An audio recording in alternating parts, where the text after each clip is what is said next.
Hello, everyone. Welcome to today's event.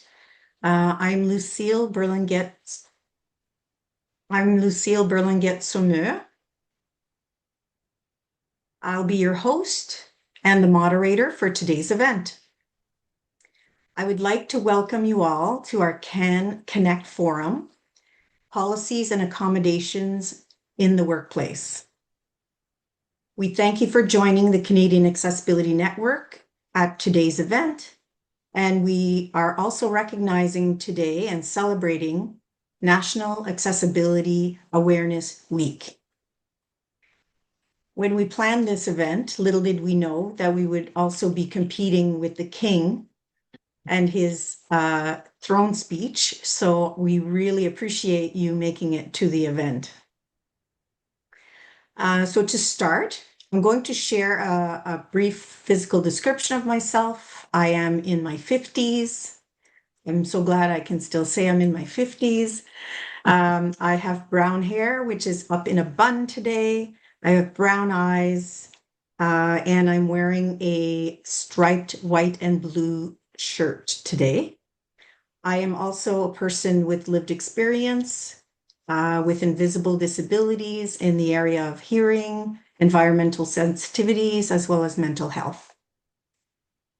We'd like to formally begin today's event by acknowledging that Carleton University, the campus, and the CAN National Office, which are here in Ottawa, are located on the traditional, unceded, and unsurrendered lands of the Anishinaabe Algonquin Nation. I have a few housekeeping items to share with you before we start our conversation today. The CAN Accessibility Network is a national collaboration under the leadership of the Accessibility Institute at Carleton University that aims to advance accessibility for persons with disabilities across Canada. CAN is a bilingual network, and today's event will be delivered in English.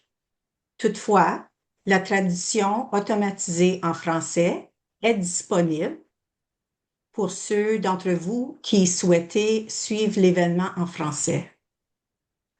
I'd like to introduce Dean and Shelby, our ASL interpreters, and introducing the interpreters is always a great reminder for myself, as well as our guests, to try and speak at an even, moderate pace so that we can capture everything that's being said and we can spell names for everyone.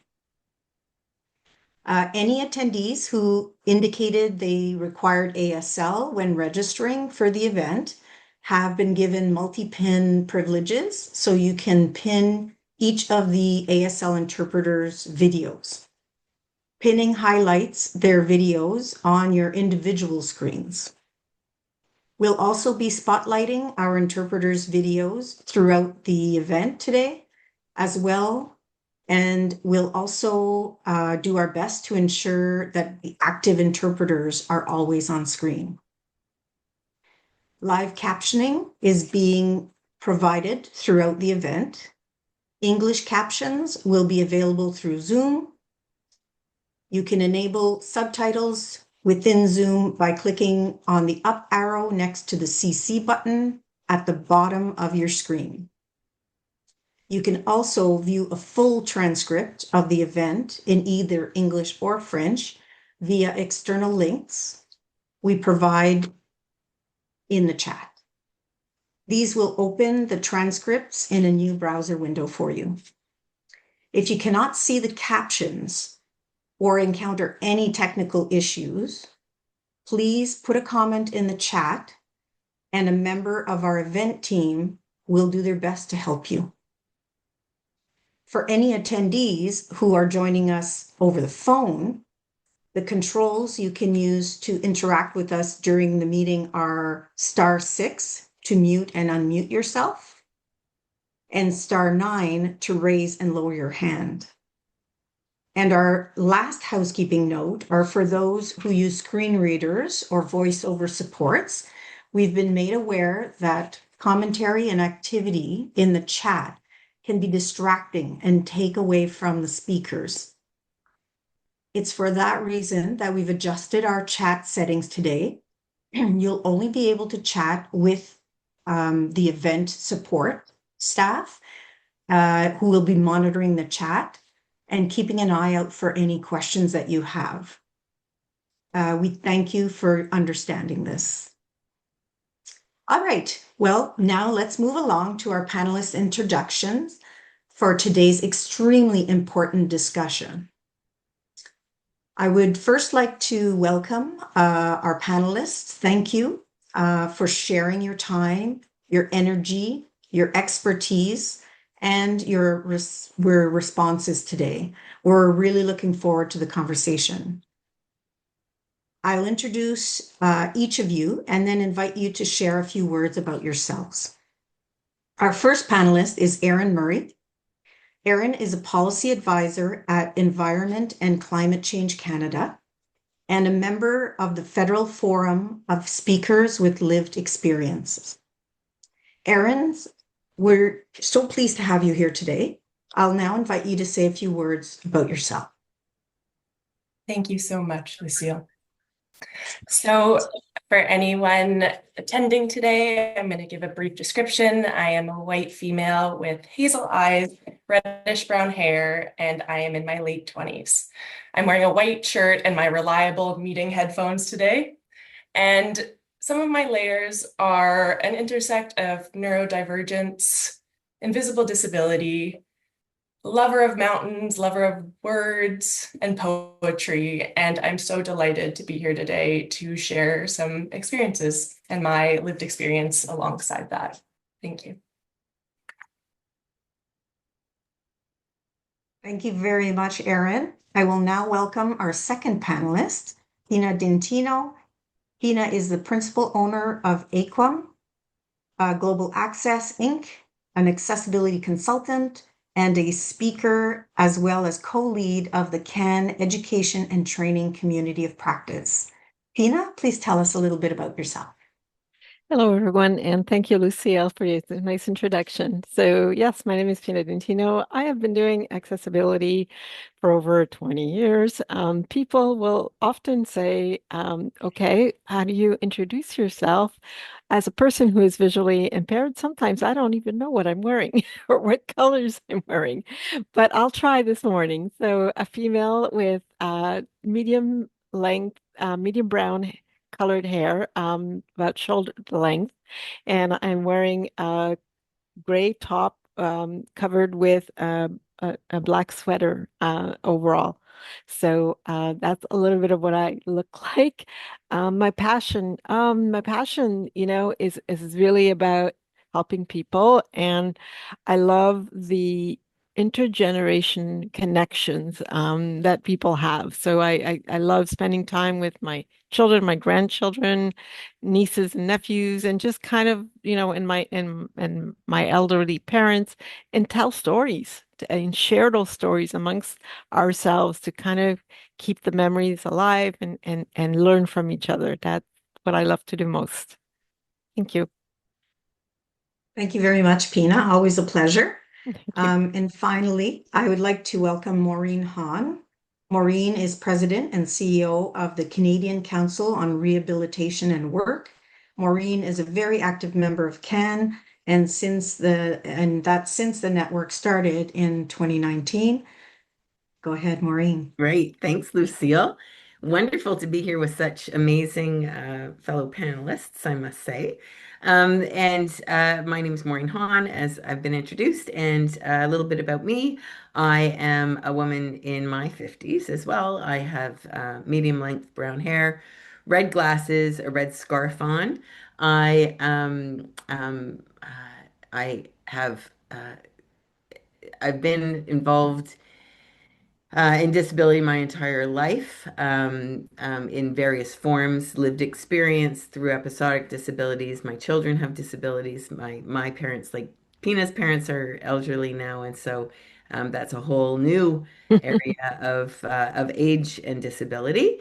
And yes, so our at CCRW, we really focus on employment, everything employment, right from, frontline service delivery all the way up to trying to influence policy so that we are making sure that folks with disabilities are seen for their talents that they bring into employment as opposed to the deficits that so many people think are there. So thanks very much for having me here today, Lucille.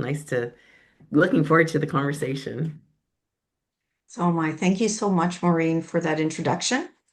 So thank you again, all of our panelists in advance for being here. I'm really excited to get into the conversation here. So let's get started with our first question. So what are some common policy inconsistencies that organizations face when accommodating employees with disabilities, and how can they address these issues effectively? So we'll start with Pina for the first question. Go ahead, Pina. Wow, that's a great question. Thank you. Thank you very much, Lucille. When we think about policies, policies are statements that we write, we articulate, and we expect people to follow. And I think what happens many times, whether it's in employment or in other areas, but we'll focus on employment here, is that frequently the policies are not well understood. They're not known, or they're not well understood. They're articulated in a way that people just have different interpretations of these policies, and they're not often applied in a way that they are respectful. Sometimes people go and look at a policy and think of it as, this is kind of the law within my organization, and this is what I need to do, and want to follow it to the letter without really taking into consideration the individual's needs, without really understanding what that individual situation is and how they can sometimes and most times accommodate for those needs without really compromising their policies, as they want to put it. I think very often we need to find ways that companies write policies in a way that it doesn't constrain individuals within the organization, or limit them to use their creativity, use their humanity to provide proper accommodations for the individuals. I think that's one of the things that I really, really find. And because they're so vague, because sometimes they're so inappropriately articulated, people, if you're, especially when you're working in a large company, people want to be risk averse, right? They don't want to be, they don't want to be you're told that they're not doing something right, or they don't want to be accused of not, so they're afraid, and so they don't, they don't feel empowered to do what they need to do for the individual. So I think communication, clarity of communication, as I said, accountability, and certainly the language are the three things that I think about when I think about policies and how they can either be effective or ineffective. Thank you very much, Pina. That's a very good observation. We'll now move to Erin. Go ahead. Thank you. I agree with everything Pina has said. I think a key aspect to touch on is in formulation and ensuring that the formulation of these policies are not just a knowledge exchange, but a knowledge co-creation, a moment to not just have policy writers at the table, but ensure that you have individuals with lived experience, and all of these unique voices with different abilities at the table. We often get very blanket cover policies that don't account that we are all human behind the barriers we're facing. And from that, it needs to be accompanied with the right audience targeting when you get into implementation and that education aspect. if someone was to ask me how my brain worked and how I needed to be accommodated for when I started my disability journey, I wouldn't have been able to answer. I've always been neurodivergent. My brain is this way. I don't think in a neurotypical way. And so the process of getting the support needed can be very invasive and stressful if we don't have proper resources targeted at individuals accessing these supports. Again, targeting our audience of who is directing individuals to this support, and are they supported to ensure that psychological safety it continues, and how is it being communicated top down. There's so many elements to ensure we create psychologically safe environments for policy to be adopted. If individuals do not feel safe accessing the support in engaging with the policy, that change doesn't come, and that culture change remains unchanged, remains stagnant, and still very ripe with stigma and barriers to access. Thank you very much, Erin. Well put. Go ahead, Maureen. Great, thanks. So, I just Pina and Aaron really covered most of what I was going to say, and I agree 100% with what they're saying. I think that there is that the co-creation, making sure that employees and folks with lived experience are involved right from the get-go is so important. As is, I think. Uh, Manager knowledge, right? We talk about, Pina talked about larger employers and businesses, and the larger employers and businesses with their HR departments, it gets confusing. Who's supposed to do what? And who's supposed to do what with what policy? And what does that mean with this policy? And how does that policy actually circumvent with other policies within the organization? There doesn't seem to be there doesn't seem to be often there doesn't seem to be a systematic like a holistic systematic approach to the policies that are put in place. Rather, there is and it doesn't take the user experience in the end user experience into consideration. So I think that what we can do about that is making sure that workers with disabilities are included right at the get-go, and their managers are included as well, because even especially when there's turnover, and we all experience this, when there's turnover, a manager may interpret a vague or um, not clear policy in a different way. And so all of a sudden now it's up to the worker once again to have to try and figure out how they're going to navigate a new manager. That's very, very difficult. So having a management team involved, so that even when you move to a department, even if you're not supervising anybody with a disability now, doesn't mean that you won't. And so making sure that everybody is involved right from the get-go in that co-creation, I think that that's pivotal. Yeah, this is Pina. And I think to your point, Maureen, the training, the Yeah. empowerment of managers to actually do what they need to do is critical. Many of them do not feel empowered or do not even have the time to deal with it, right? And I think that's one of the biggest challenge we find. HR has policies. They follow processes. They have their own discipline, but even within the HR spectrum, sometimes you don't have the disability lens on, right? And so if you're starting right there at the beginning, there's that first gap, and I see it as an opportunity to sort of say, let's train our HR people to understand disability and how they need to interact with disability needs and so on, and then pass that through the process of all the stakeholders, because I think that's the part that we're really challenged with, is people don't really understand. And if they're looking for to the policies for guidance, they get even more Yeah. confused and more, I want to say the word paralyzed. Yeah, I agree with you, Pina, because policies are two-dimensional, right? Yeah. And they're just on a piece of paper, and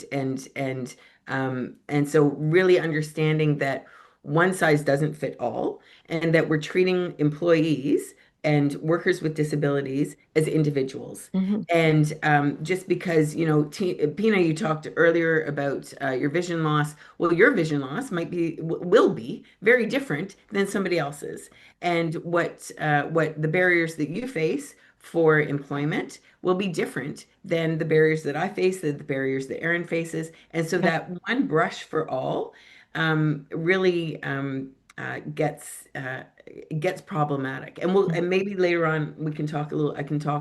We can all talk about the confusion between policies of disability management systems Mhm. and barrier removal.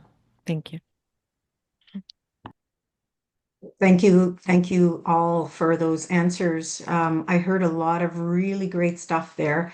And one of the things that comes to mind for me is how a standalone accommodation policy that hasn't been integrated into all the other policies that are in an organization can't work, right? It's putting accessibility into all your policies that will make them accessible for employees and for customers, and even, you know, for policies on built environment.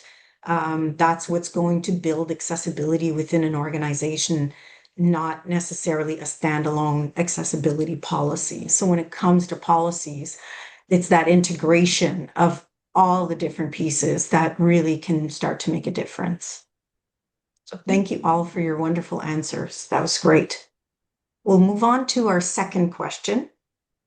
Second question is, can you provide examples of best practices for implementing return to work policies and flexible work arrangements that have been successful in your organization or in your sector?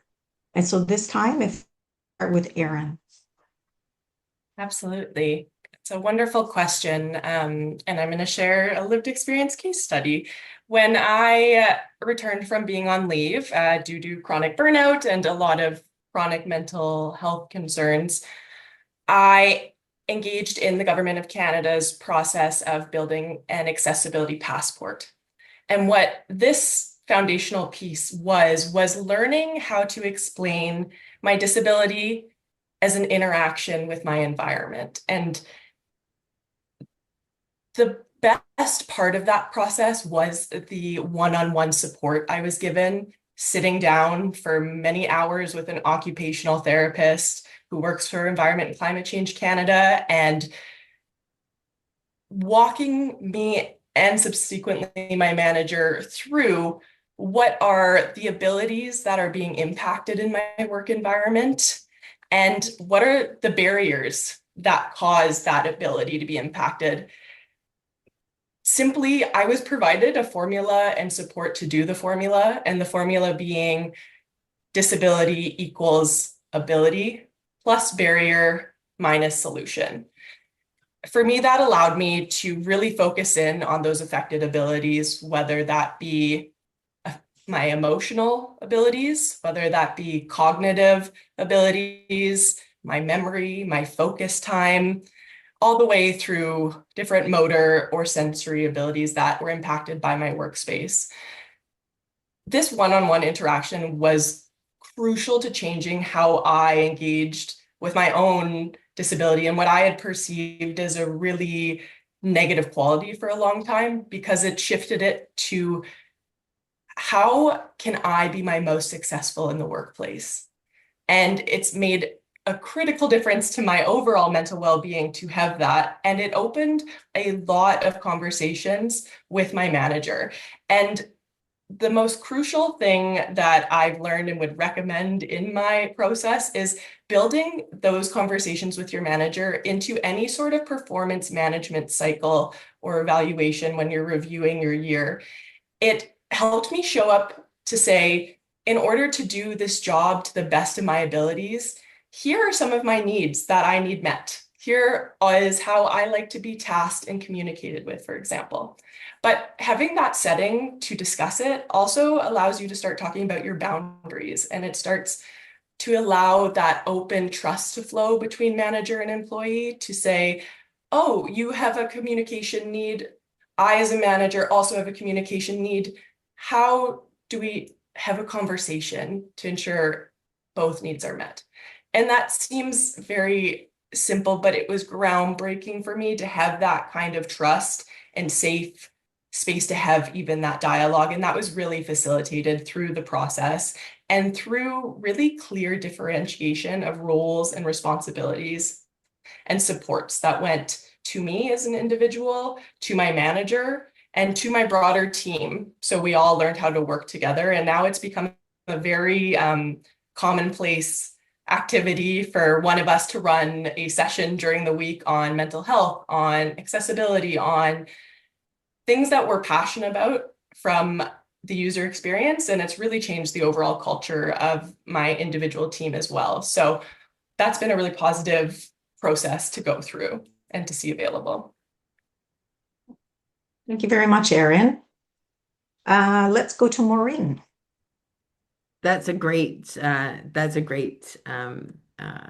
case study, self-case study, Erin. Thank you very much for sharing it. It's like, and what you're talking about from the federal government, and the federal government does have some maybe some benefits that other employers don't necessarily have, right? Because not everybody has a passport situation, where an employee just brings that passport with them and the manager already knows what accommodations are set up. So I think that when we have thought at CCRW, when we are, kind of guiding businesses, first of all, again, and what you said, Erin, and what Pina has said already, and I think we just have to drive this home. It's about the individual and it's about the talent that they bring to the job, and it's about the barrier that they're facing to bring that talent to the job. So it's about that barrier removal. And so if that barrier is something that is, whatever that barrier is, there are a few things that may be able to alleviate some of those barriers. So, like we talk, for example, about hybrid work. Hybrid work is can be very beneficial, but it's not beneficial for everybody, right? If there are people who are having some mental health issues around depression or around isolation in itself, quite often, and we know this by the stats, folks with disabilities are overrepresented in isolation. And so if we're saying, oh well, okay, you know what, Joe, you can stay home. You can stay home because we know it's hard for you to get to work. But maybe this is Joe's only outlet for socialization. And if that's the case, then having a work from home situation may not work for them. But it might work for them, right? Like again, so that hybrid work, flexible hours. At CCRW, we have a policy. It's called Take Two. And at any time, at any point, an employee can take 2 hours off. And that might be for a dentist appointment, might be for a doctor's appointment, might be for, you know what, I've had enough and I need a break. I need to get out of here. And we don't make it go, we make sure that that policy doesn't set up additional barriers, right? It's for employees to be able to grab that benefit and use it as much as they possibly can when they need it. So we're trying to eliminate or decrease the amount of paperwork and I don't want to swear, so additional barriers that we do ourselves into getting folks with disabilities into a positive place so that they can, like to Erin's point, bring their best selves to work, right? Part-time opportunities is the same thing, and we've already talked a lot about the HR policies, but HR policies that are humanistic. We need to have HR policies that do talk about the right to the right for work and the workers' rights. 100%. Disability community has been fighting for that for years and years and years. The duty to accommodate, the non-discrimination against folks with disabilities in the workforce. All of those laws need to be put into policy within organizations. However, I don't know that that's the first step that we go to. And that's quite often what happens. We go into, oh, well, you have a disability. Well, I have a book on that somewhere, and I have to look at that big pile of that big policy and sort through it to figure out how I can get you an ergonomic chair. But, again, I always pick on Joe. Joe who comes in and says, "Oh, ranked my back playing golf over the weekend. And it'd be great if I could just get an obus form or some kind of chair for oh, sure, Joe, no problem for that." Because they're treating Joe as a person, as opposed to automatically going into policy and automatically going into this is what needs to happen. So as far as return to work policies are concerned, I think we still need to make sure that we are looking at our return to work folks as people first and their needs and their barriers, and then looking at what our policies are to protect our own companies and our own businesses. That's what we do second. Thank you very much for that, Maureen. Pina? Well, a couple of things. I think when you talk, Maureen, about the return to work and you mentioned this whole thing about person with a disability may require that social stimulation in their life. That the first thing that came to mind with me is that this concept of ableism and how we get trapped into that so quickly and for so many of us, right? In the sense that we assume and make assumptions for people based on their disability, based on what we know ourselves and not necessarily what that person is experiencing. And so I think it's really, really important for us to check ourselves and not fall into that trap of thinking that just because disability rights have been fighting for remote work for decades, not all people with disabilities want to work from home, right? So I think it's really, really important that we check ourselves. Um, I think about my own experience. I've played the role of, obviously, person with a disability who acquired a disability later in life and had to learn to kind of reinvent myself and how my organization, helped me kind of reinvent myself. And then I think of my role as a manager dealing with people with disabilities. And I'm going to talk a little bit about that aspect because I think that's an area that is often overlooked. I have had incredible amount of discussions with managers who really, they themselves may be dealing with a disability, and then they are dealing with employees with disabilities and are finding themselves really in a place where they're not supported, they're not themselves understood, or they may not have the capacity the mental capacity to deal with some of it because they're dealing with their own issues. And I think that sometimes we assume that the managers, just because we give them they have that accountability, which I spoke about before, that they just know what to do. And one of the lessons I've learned through leading accessibility projects throughout the years is that often managers also need to talk to other managers. They also need to talk amongst themselves. We have employee resource groups for employees to come together and talk about their situations, what their needs are, how they could best support themselves. But managers don't do that. They don't do enough of that. Executives don't talk about their disabilities and they don't really share their experiences. And I think that is really, really a shame because if they did that, one, they would have better support amongst themselves, but then there is also an opportunity to open a dialogue between themselves and what their employees are dealing with and vice versa. So it comes back to communication and creating that safe space where people can share their lived experience, can share their real life stories, right? And see how that works out in the framework of policies.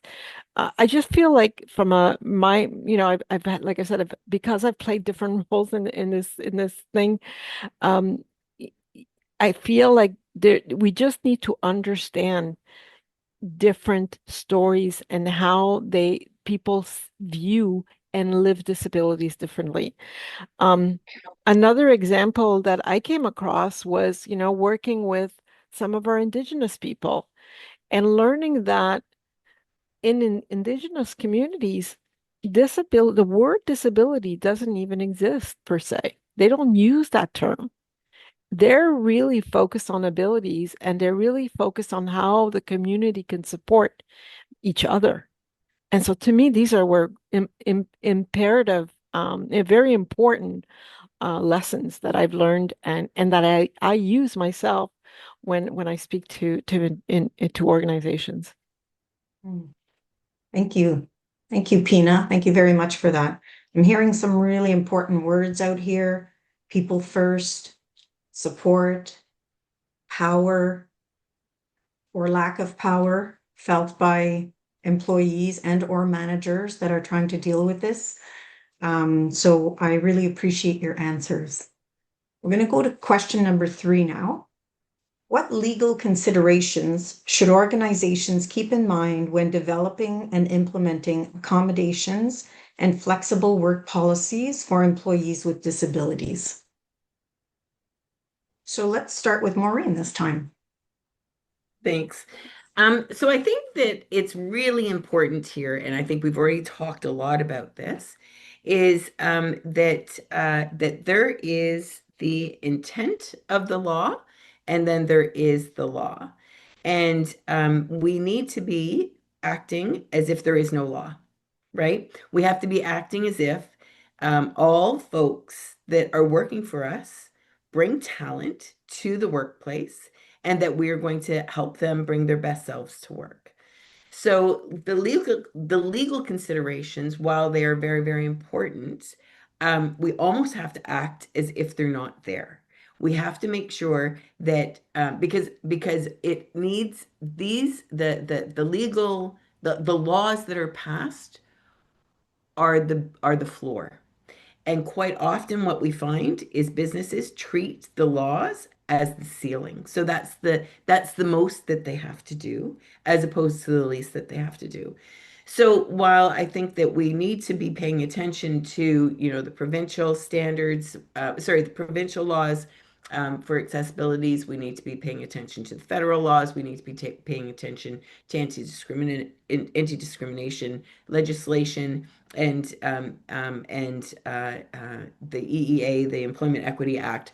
All of those things are set up so that we treat our society as equals. So I think that all of those need to be taken into consideration when doing any type of accommodations and flexible workplace policies.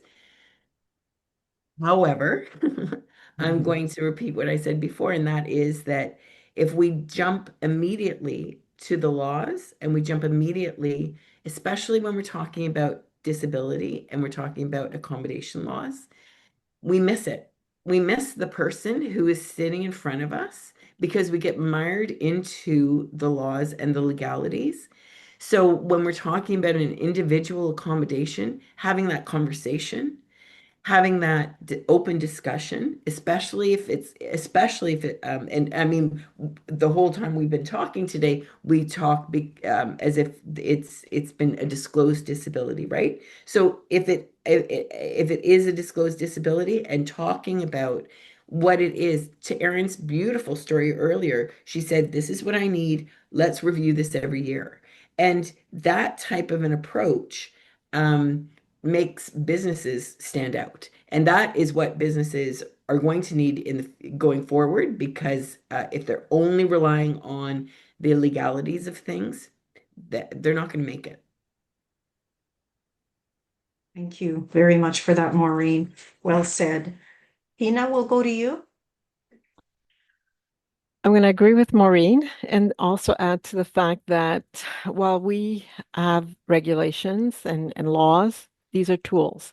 Many of them, I see them as tools to kind of inform some of the things you need to do, but the intent is always about people. It's always about people first. And I think that people need to understand and push those laws aside, as I said, more as a reference and really keep the humanity factor first and foremost.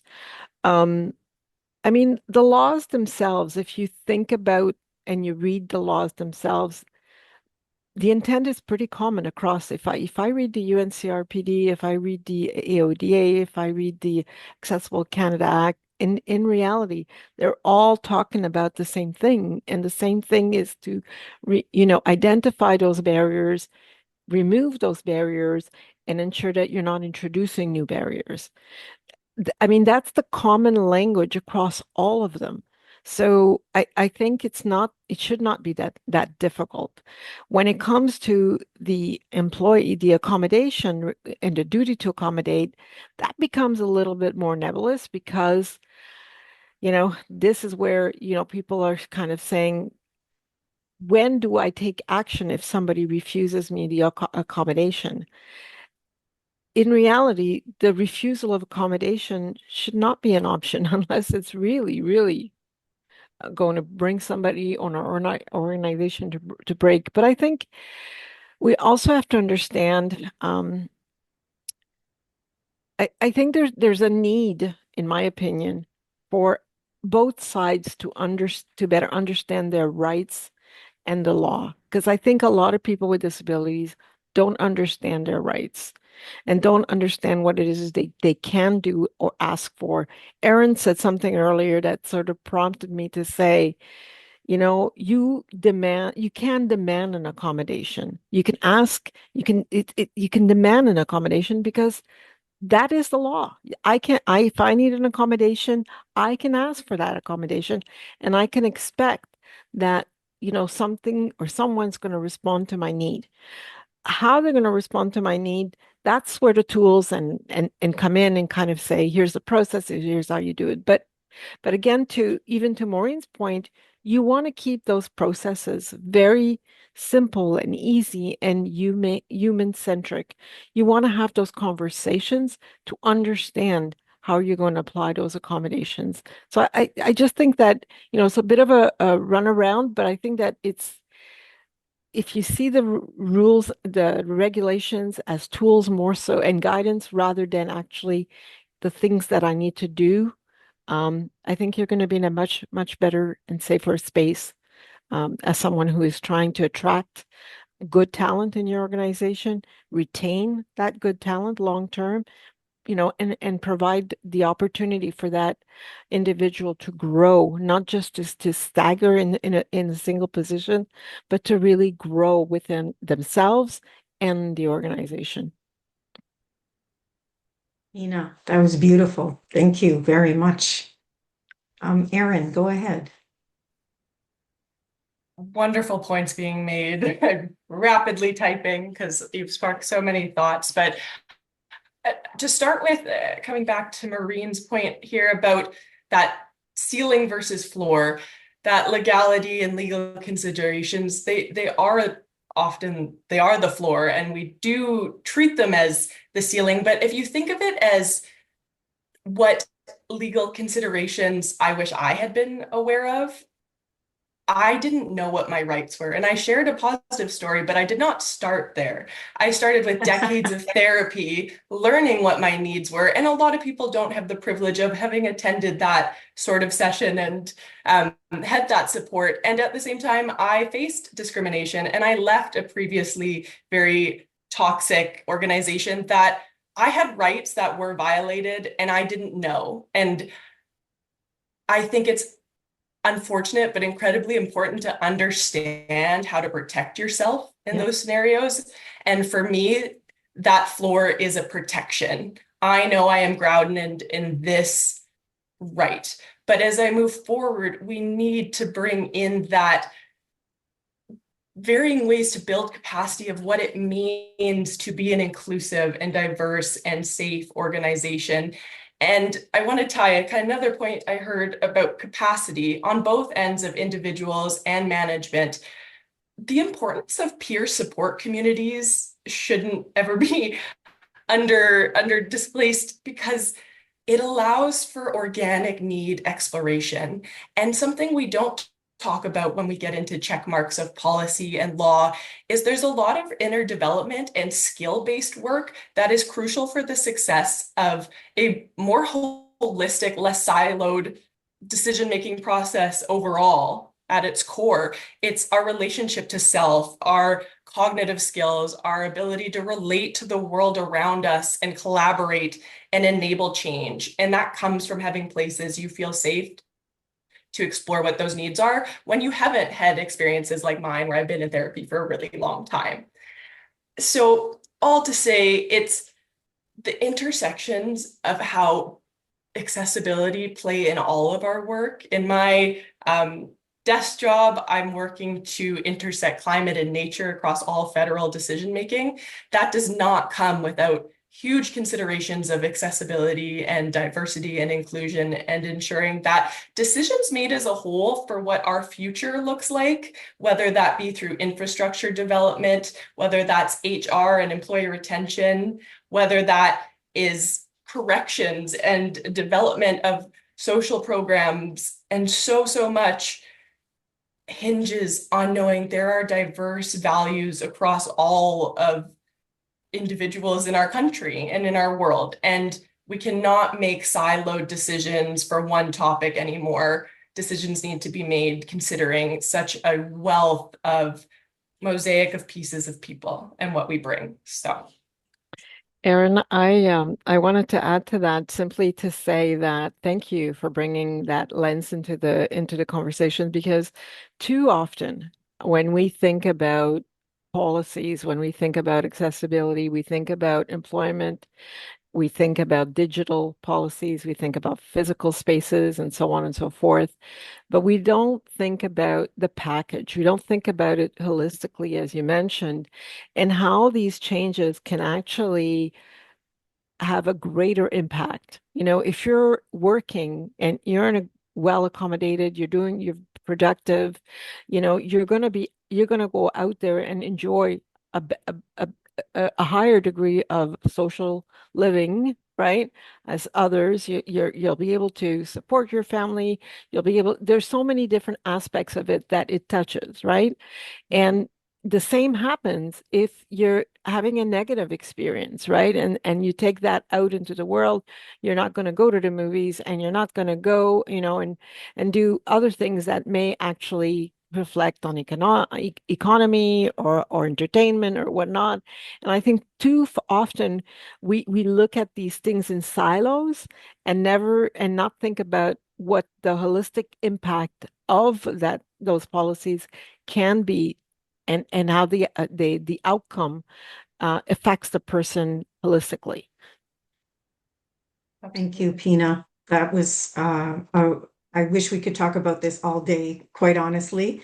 I listened to you guys talk about the intent of the laws and how, you know, what impact that can have on people.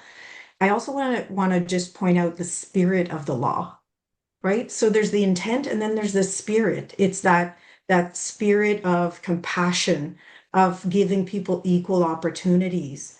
About, you know, something we learned in, you know, first year of school is how would you like to be treated if you were in that situation? Things like be kind, which our mothers and fathers all taught us. So there's some really important stuff here. So thank you so much. We're going to move to the Q&A portion. So if you'd like to ask a question to the panelists, please put it in the chat. If you require ASL interpretation, raise your hand and we'll spotlight your video and invite you to ask your question via ASL. And then it's *9 on the phone to raise and lower your hand, and *6 to mute and unmute yourself. So we'll start with a question that I think is, to me, the first question that we should be asking you wonderful panelists that are so experienced in this. What would you say to somebody who is struggling in an organization to find their voice and to be heard and to be accommodated? What do you say to that person to help them figure out their next move? So we'll go to Erin first. yeah, this is a great question. The first thing that comes to mind is you are worthy. You are so deserving and inherently have the right to this. And if your organization is not showcasing that, that is not your fault. And I just think that is core to know that you have worth at the start. And if that organization doesn't keep up, you have value and there's resources to find better places to be. I think, how can I hold your hand to get you where you need to go? And I think that's been one that I've actually used a lot in work, and it is not my job to run accommodations. It's not where I sit. But the role is being approached by someone who's looking for help is to get them to the next resource and to the next meaningful resource with intent. So from a response of someone disclosing to you or asking support, that's what I lead with. And after that, I think there's such a wealth of resources you can dive down, and they're very tailored to different individuals and very different needs. So I think I'll leave it at that for now, but just start with that inherent value that you all hold. Thank you, Erin. That's wonderful. Pina, go ahead. I couldn't agree with you more, Erin. Yeah. I think first and foremost, I think it's difficult sometimes to recognize our own value, our own strengths, our own abilities, right? And I go back to even just as of recent, there was a situation where I explained to someone, I went through a time when I felt completely worthless, because my voice just wasn't being heard. I had all these wonderful ideas. I wanted to grow in a different direction. But all they saw was the disability. They couldn't get past the disability. And so I really had to start looking at, how do I find allies? How can I start talking to someone, maybe, find a colleague of mine who is going through something similar, maybe join an employee resource group, or where I don't have to talk if I don't want to initially, but I can listen and start feeling that whether it's a safe place or not that I can speak to, and then start opening up. I think it's really important that you try to find that you know one person that you can start having these conversations. The worst thing you can do is isolate yourself, um, and kind of put yourself in a corner. That's not what you want to do. You have abilities, you have strength, and I think there's so many ways that you can showcase that strength, those strengths that you have. Find a common ground with someone. It doesn't have to be the disability even. It could just be another topic, something that you have in common as books or whatnot. Have those conversations, and you'd be surprised how the network of connections starts coming up and opening up to you. So those are some ideas, some tips that, I can pass on as someone who's gone through some of it myself. Thank you very much, Pina. That's wonderful. And Maureen? I'll just add on very, very quickly because I think sage advice has been given. But I will say that I think that a couple of things just to add on to what Erin and Pina have both already said. If you've been hired for the job, somebody saw something in you. And so Yeah. if you're already working, that means that there is something that you're bringing to the organization. And so finding your and also I use voice in brackets, finding your voice, and being able to feel that you can ask for the the things that you need in order to bring your best self to work. That's difficult. But I will tell you that there in Canada, 27% of the population identify as a person with a disability. 27%. So that means that the chances of the person that you're talking to already having experience with disability is quite high. It might be, oh yeah, my neighbor has a child with a disability, or oh, well, my mother has mobility issues now, or whatever it might Hmm. be.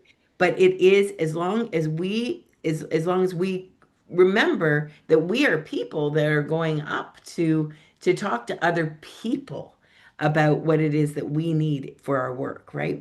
I think that that's really I think it's critical. And there are lots of